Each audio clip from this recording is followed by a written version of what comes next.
A round of applause for Chris Alexander. Good afternoon.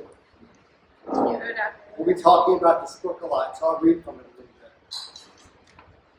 So bear with me and just listen.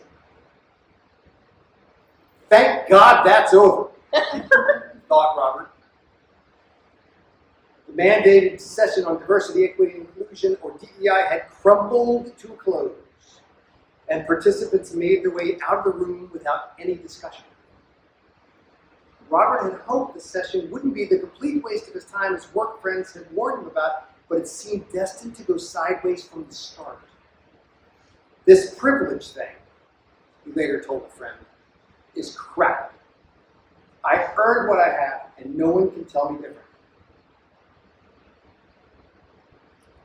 Maria also left the session unhappy. Not so much angry as conflicted. I'm feeling confused about what should be a simple thing, she thought. Maria had always known that she was treated differently than her friends she knew as a child in Venezuela because her skin and hair were lighter than theirs and because she came from a family of means. I guess that helps me, but am I supposed to feel bad? I can't help how I was born. Now, if I was born a brother instead of a sister, I'd be doing even better. If one more person asks me to explain what it's like to be black in America, I am just going to collapse. Yvonne was exhausted. Again. Her entire working life, Yvonne had always been one of the few minority females in the room and had felt a spotlight on her each time discussions about equality came up. Most of the time, those asking, mean well. But it's like you're asking a question in English, but hearing my answer in a foreign language. They just can't understand what I'm saying. And Alvin? Alvin was familiar with the concept and terms used in the program and with some of the reactions of others. We studied issues of race, history, and social justice in school, he said. But in school, it was easier to talk about it. It seemed like each of us could be who we are. The working world doesn't seem to feel like that. And since this COVID thing, I think some people seem to be avoiding it.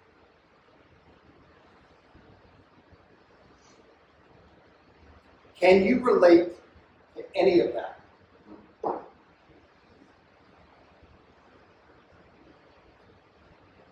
Robert, the first person we met, was me, in 2005.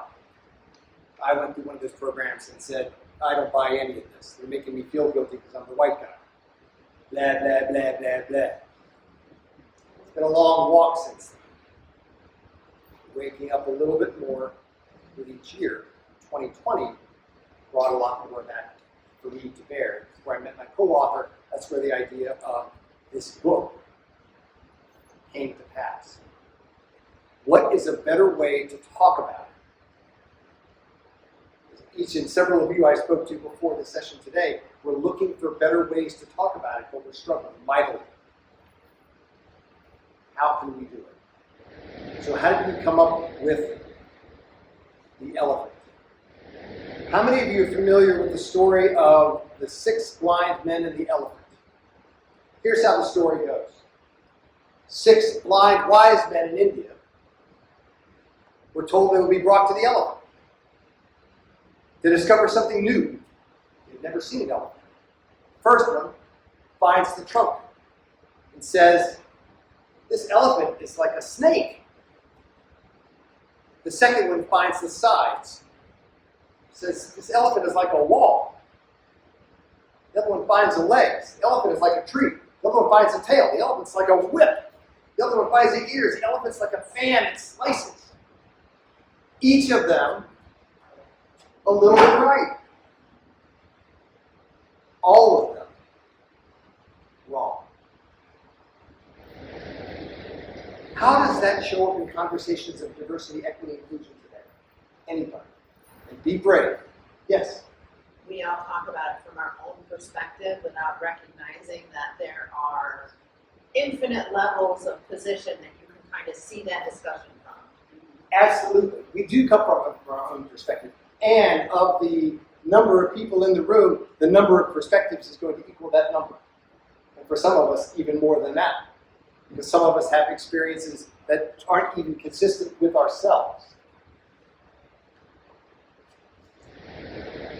Talking about diversity, equity, inclusion is what? Give me some descriptions of your experience in talking about diversity, equity, and exclusion in 1 to 3 words. Important. Sorry? Is that important? It is important. Thank you. What else is it? Uncomfortable. It's uncomfortable. What else is it? A lot of times it's just talk. A lot of times it's just words. Just talk. Thank you. What else is it? Being mindful. It's attack. A lot of people resent the discussion. Resentment. This is attack. This is conflict. Thank you. What else? I heard some more. Mindful. Being mindful. We can be mindful. So the discussions about diversity, equity, inclusion are all of these things. When we talk about the elephant, sometimes it's the whipping tail. Sometimes it's the slicing ear. Sometimes it's the wall. Sometimes talking about diversity, equity, inclusion feels like a risk, whoever you are and wherever you're from. So what we set out to do in this book is to try to find a better way to talk about it. And why? So what are some of the reasons, what's some of the worthwhileness of talking about diversity, equity, inclusion? Give me a couple answers. Everybody wants to talk about it. Everybody wants to talk about it. Employee engagement. There's a relationship between that and engagement. Yes. What else? Employee retention. Retention matters. Yes. What else? Solutions. Build an equitable world. Contribute to a greater, more equitable world, right? What else? People are looking for solutions. Solutions. Solutions. In fact, what do we know about diverse teams? We know that diverse teams are smarter. Yes.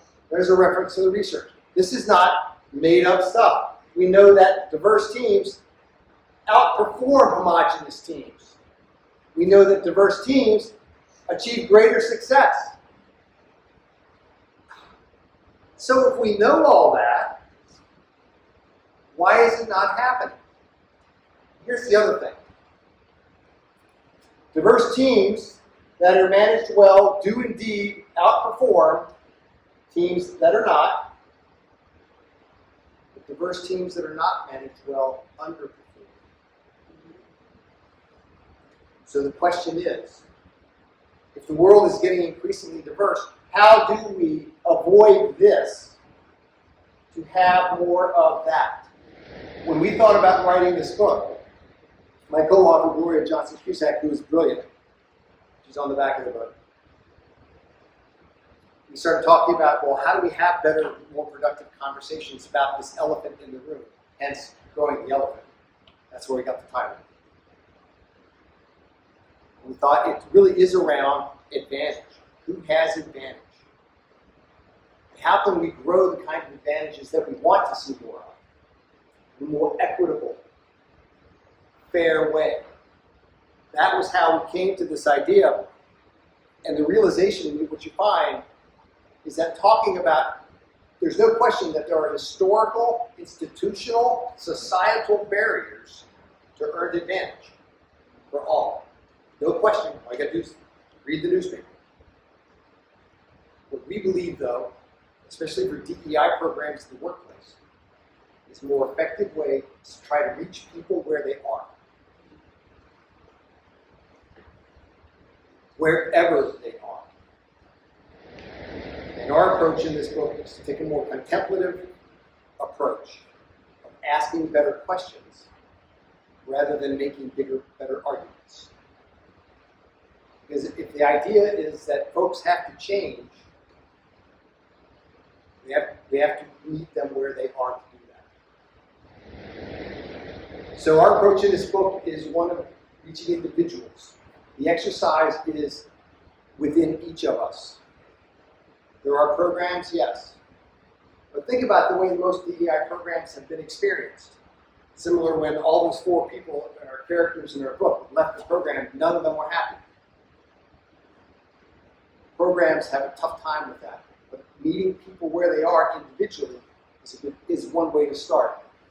we take an approach with exercises in this book, and I'm going to invite you to join me in one right now. So, get comfortable in your seat.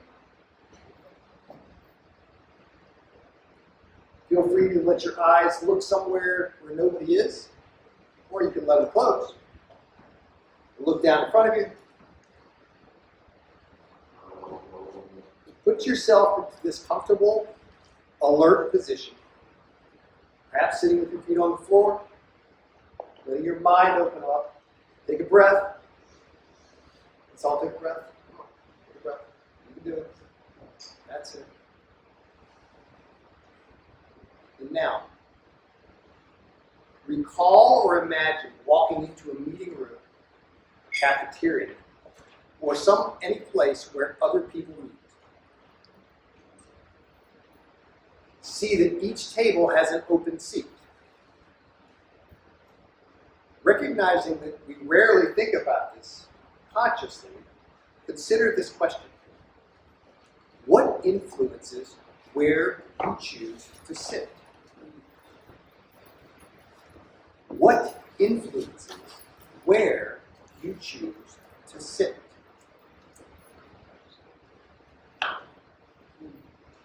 After thinking about this, consider this question.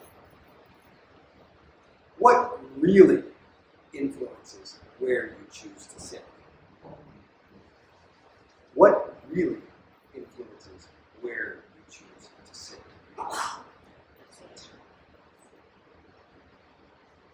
After thinking about this, take another breath. And notice if you sense any emotional reaction to the question and your answers. Do you find yourself annoyed, defensive, validated, or perhaps a bit uncertain? See if you can observe your reaction as if it were removed from you.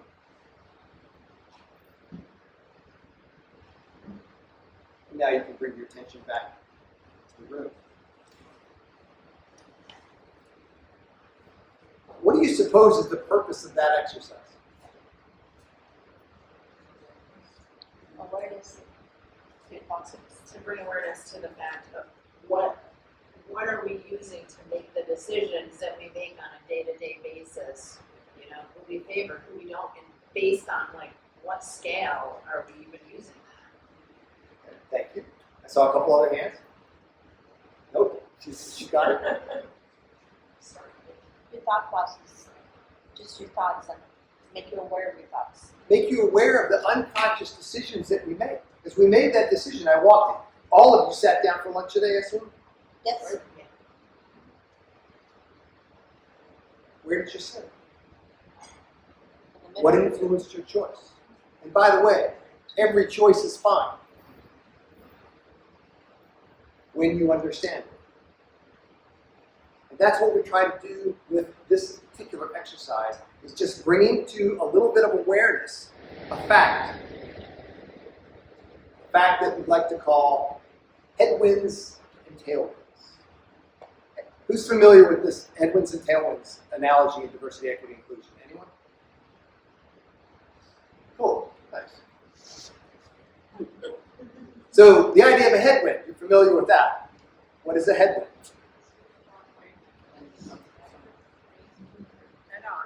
So my wife will tell you, she's in the back of the room, she's the half marathon runner. She'll tell you that everywhere in Florida there's a headwind, no matter which way you go. I suppose that's true, I don't run. The idea of a headwind is that there's something in front of you that's slowing you down. The idea of a tailwind, there's something behind you that is moving you up. Pretty simple.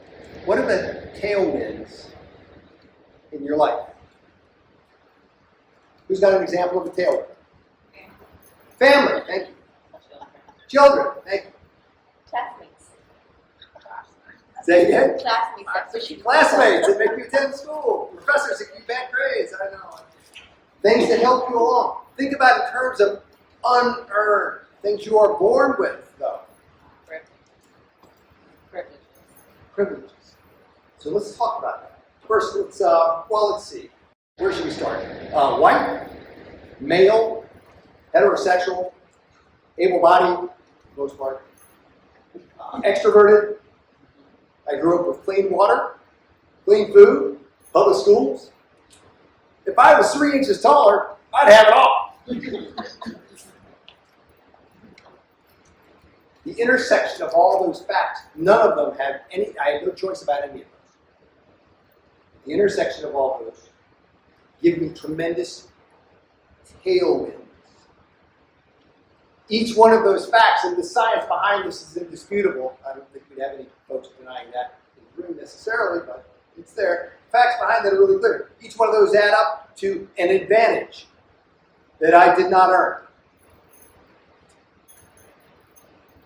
That's the fact of unearned advantage.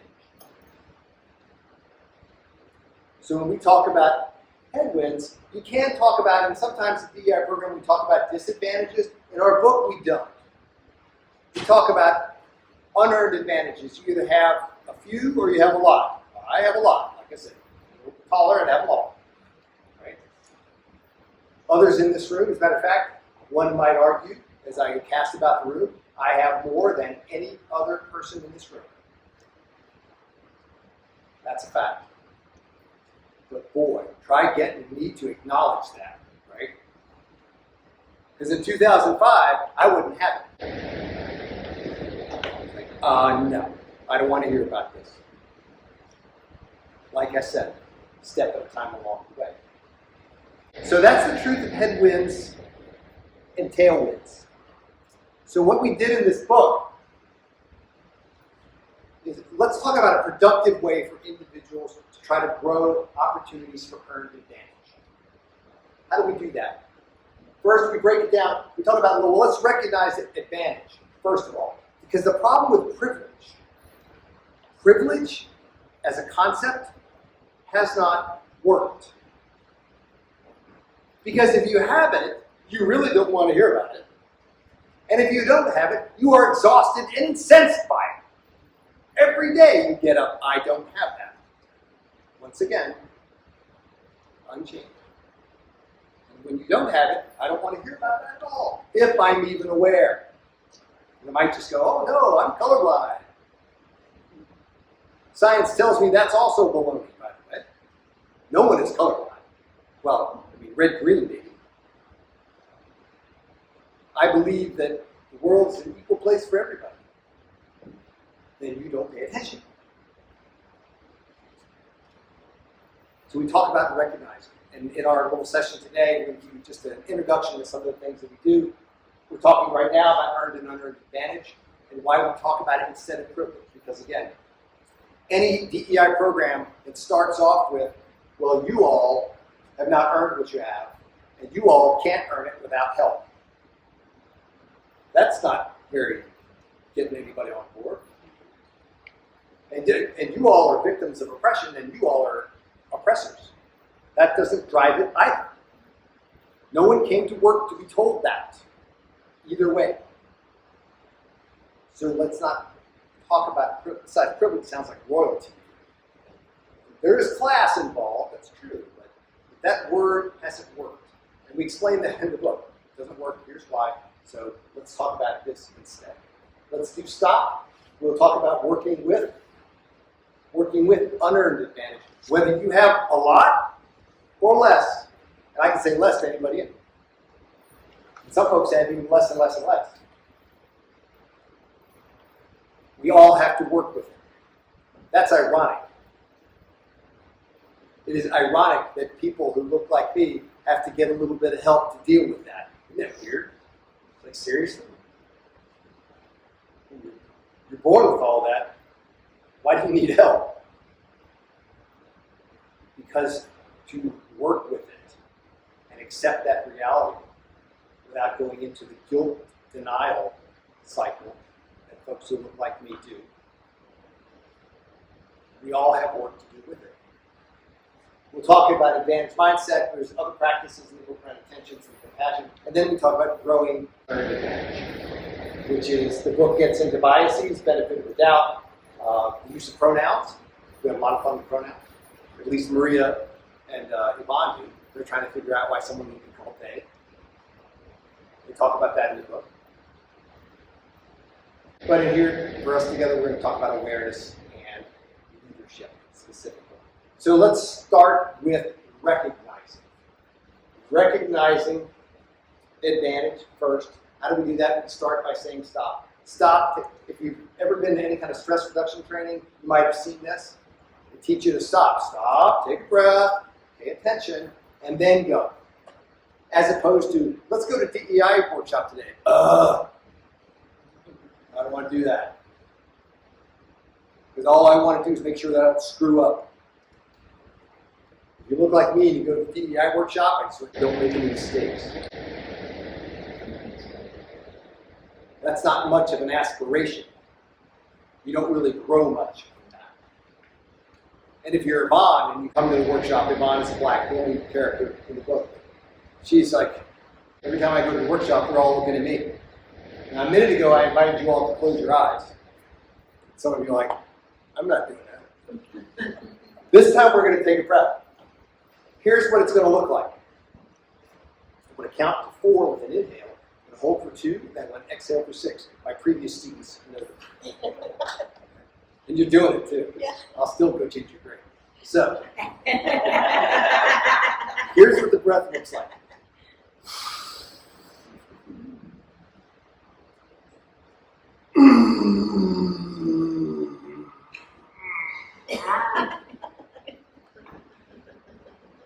Looks weird? Feels good. That whole category looks good, or looks weird, and feels good. Right, big bucket. Let's do it together. You ready? So sit up tall. When you inhale, inhale for everything you are worth. Fill your lungs all the way to your collar. Then hold it, and then through your nose, let it out. And if you can't do it all the way, don't worry. You're good. Let's do it together. And here so exhale naturally, and here we go.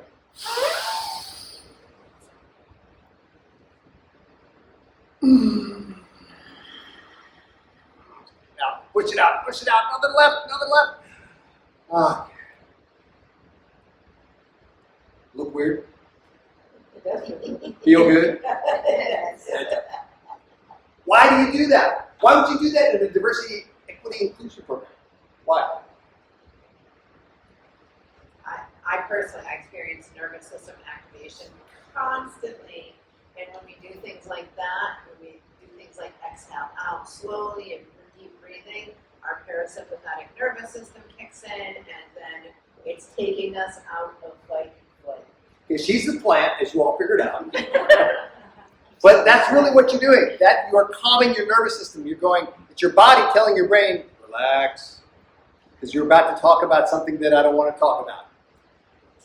I'm about to be involved in a program that I would really rather be somewhere else. I'd like to see the outcomes achieved, but I don't want to go through it to get it. I'd like to see diversity, equity, and inclusion. But if that means I got to sit in this program for an hour, or a day, or 2 days, and share, So we start with a breath. Because that helps us recognize the never-cooling potato of privilege. As we said, when you have it, you don't want to hear about it. If you have less, you are tired of that fact. So let's talk about advantage instead. Let's talk about this fact. All of us have the opportunity to earn some advantage.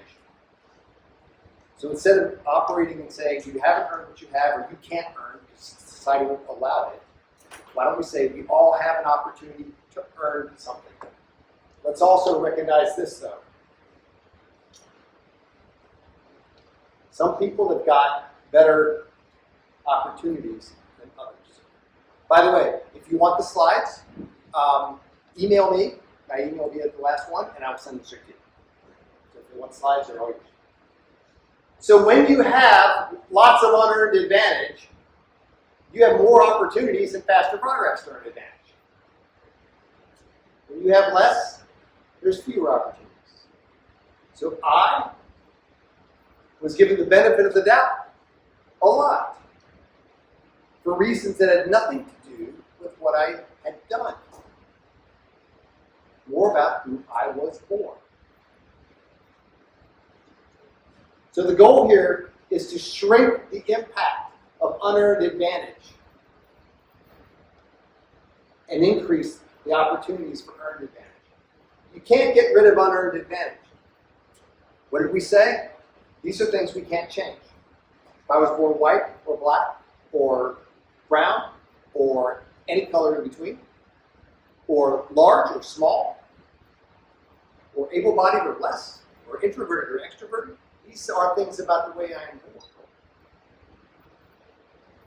The goal is to reduce that impact. And that's what we talk about in this book. Whether you have a little or a lot. We talk about working with advantage mindset. Has anybody heard of growth mindset? A couple of hands, great. Growth mindset pioneered by psychologist Carol Dweck, who's absolutely brilliant. And we talk about that, and here's, in a nutshell, here's what growth mindset is. Growth mindset is that I'm willing to try and do something and not succeed so that I can learn and do it better. That's a growth mindset. I'm simplifying hugely, but that's it. So I'm going to try, and I'm willing to fail for the purpose of learning. That's the fundamental idea. So what's a fixed mindset? Fixed mindset is that I'd rather not try because I don't want to fail. Therefore, I will not learn. So fixed mindset is that staying right here. Who caught Sarah at lunch? Isn't that amazing? She's awesome. She's so good. Thrive and survive, she compared and contrasted. Growth mindset is a thrive mindset. Fixed mindset is a survive mindset. I'm not going to try because I don't want to fail. I'm willing to try because I'll learn and do better. Whatever it is. And what it is includes expanding and growing earned advantage.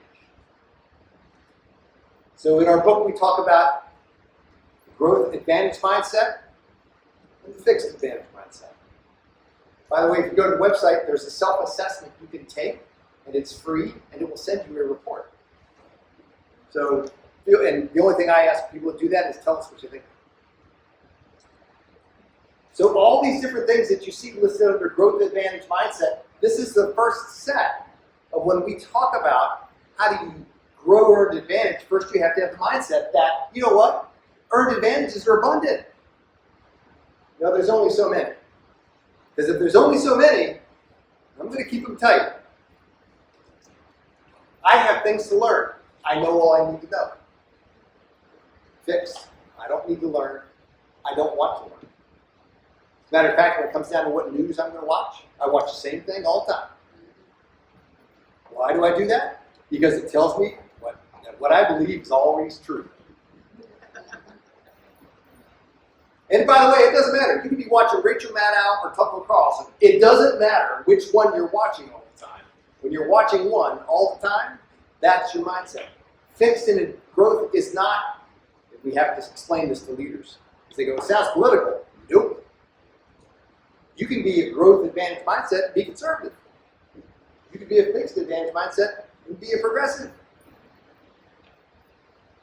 It's not political. It can be either way. The question is, are you prepared to risk a little bit by trying something new and different to learn? That's the difference. All these different other examples you see, growth advantage mindset, you know what? We're going to get into the uncomfortable.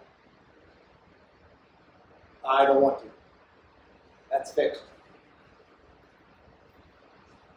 Next set you saw here, and we spend a bunch of time on this. I also teach inclusive leadership at FIU Center for Leadership.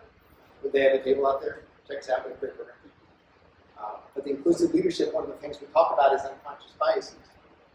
And a growth mindset acknowledges that as human beings, we all have biases. Every single one of us do. It's deeply wired. You don't undo it. But a fixed mindset says, no, only a bad person would have bias. I'm colorblind. I'm gender blind. I'm this blind. I'm that blind. I think you're just saying you're blind. I think that's what you're you're saying. But you can't say that. You have to ask it, right? Because then again, what we talk about, the philosophy that Gloria and I have, is meeting people where they are. Entering with judgment, which I just kind of made a joke, but it's a judgmental joke. Like, we fixed advantage mindset. Well, you must not be, I have just failed. It's my job as the facilitator of conversation is to meet people wherever they are, as hard as that can be.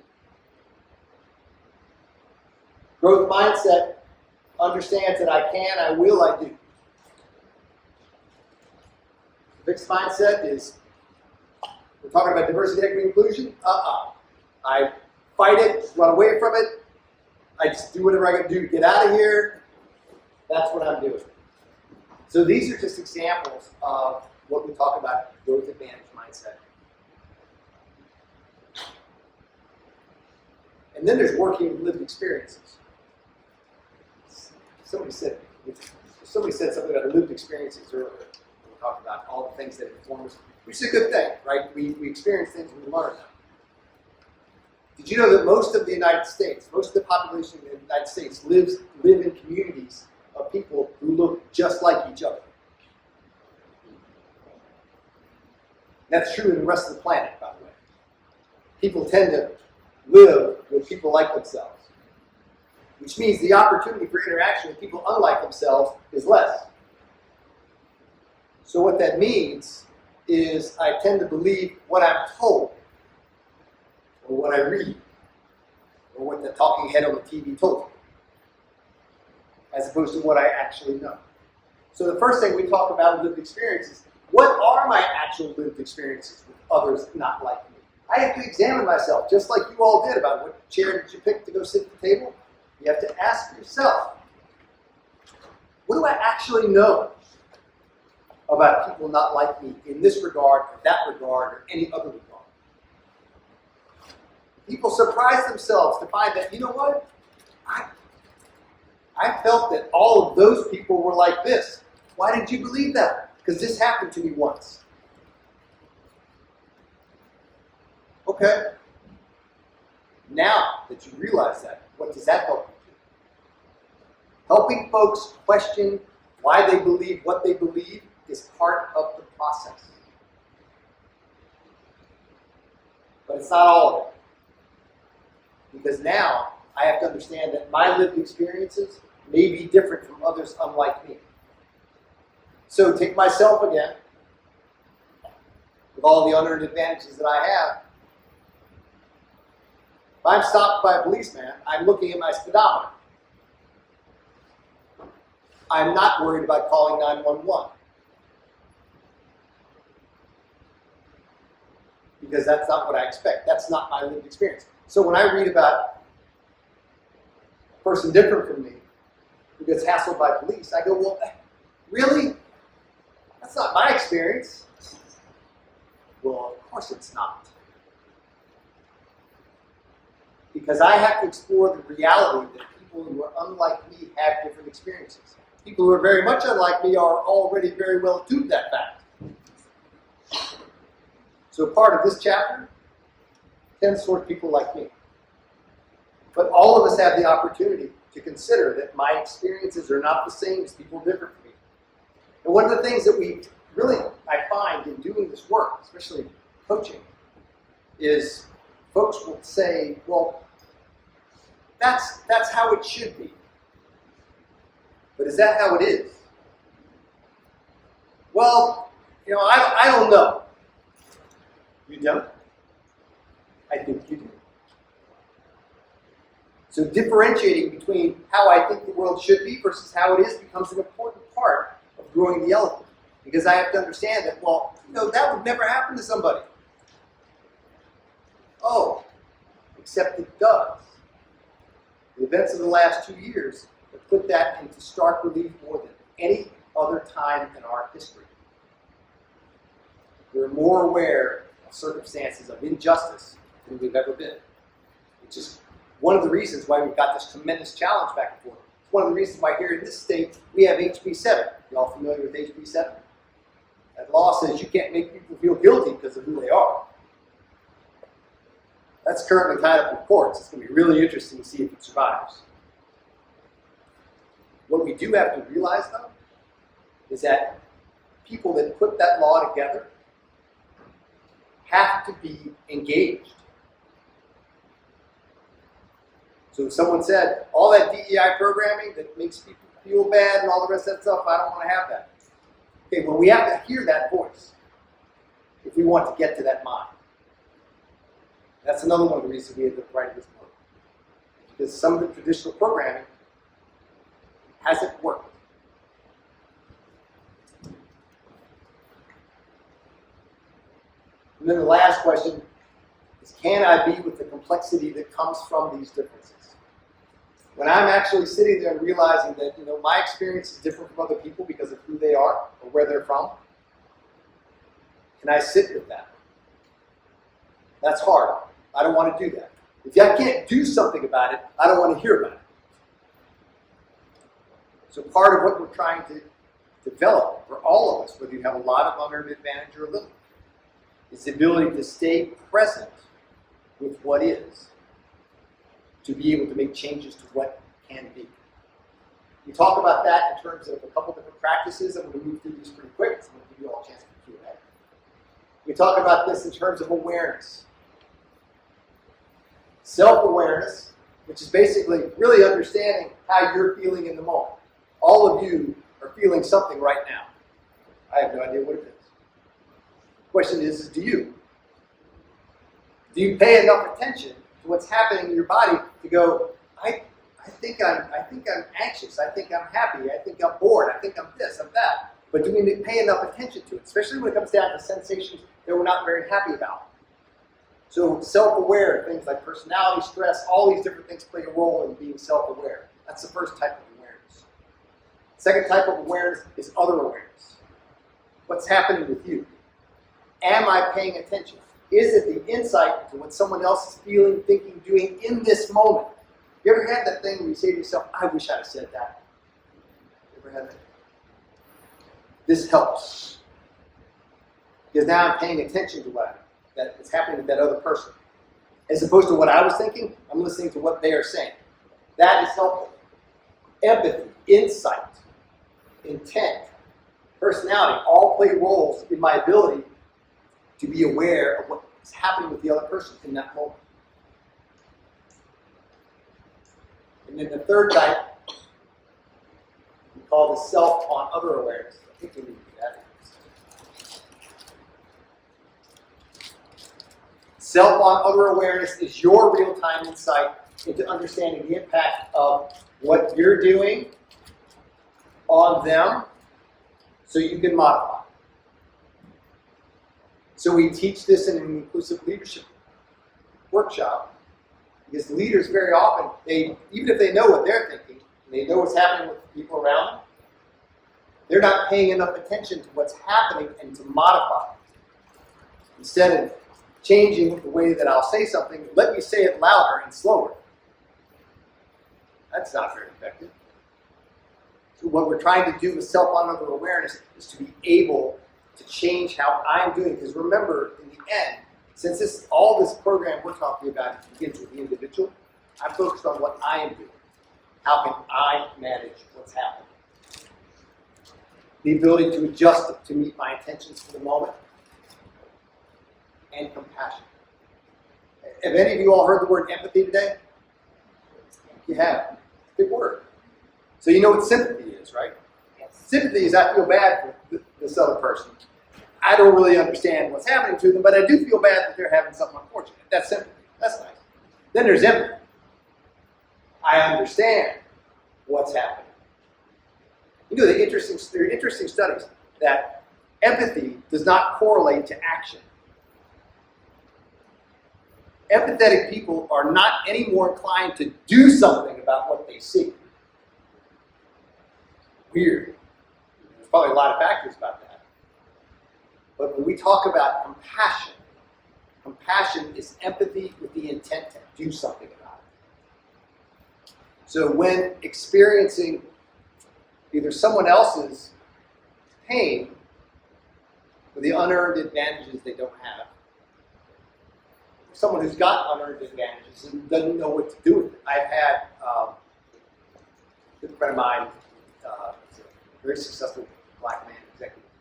He shared the story. He said, you know what? If one more of these people come to me and asks me to coach them on how to talk to me, I'm done. He said, the last one I looked at it said, it's not my job to tell you how to be a human being. I thought that was brilliant. That's where he had gotten to. Now, the intent of people who would ask him to say, you know, I want to know better how to interact with you because you're a black man. It's like, I'm so much more than that. So the failure of the ask is to understand that.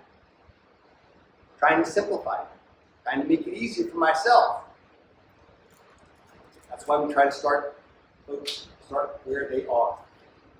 And then the last piece that we talked about from the leadership perspective is trying to help executives and leaders understand that, and this is from my brilliant co-author, Gloria Johnson-Cusack, you can find her on our website. She talks about representation, perspectives, and priorities. So when we say diversity, that's representation. I want to look like the community I serve, the customers I serve. Okay, good. Because if you don't, you should start there. Why? How come I can't keep people like that though? Well, maybe because you're not including them. You're doing a great job of hiring. I want to have more women. I want to have more people of color. I want to have LGBTQ plus people. I want to have these. I want to have those. They come up and then they leave. Why is that? Exactly. The perspectives are not being invited. They're not being included. And even if they are, the real question is, are the priorities being set? The choices that people in charge make, are they reflecting the diversity and taking into account the perspectives to make the right priorities? Folks that I know in the D&I space will say this is where it fails. The representation, okay, I can get there. Inclusion, everybody's got an inclusion program these days, and some of them doing well and some of them don't.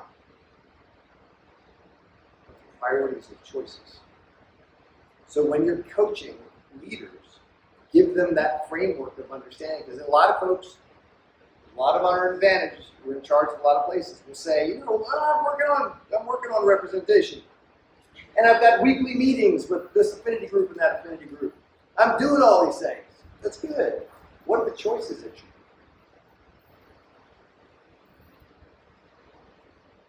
So growing earned advantage at work, as practitioners if you are, or as just individuals, think about meeting people where they are, including, by the way, yourself.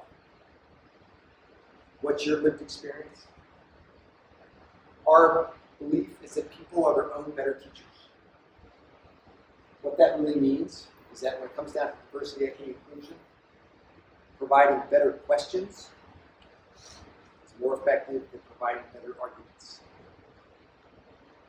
Because folks have to internalize and take it in to understand what their opportunity, what their role is.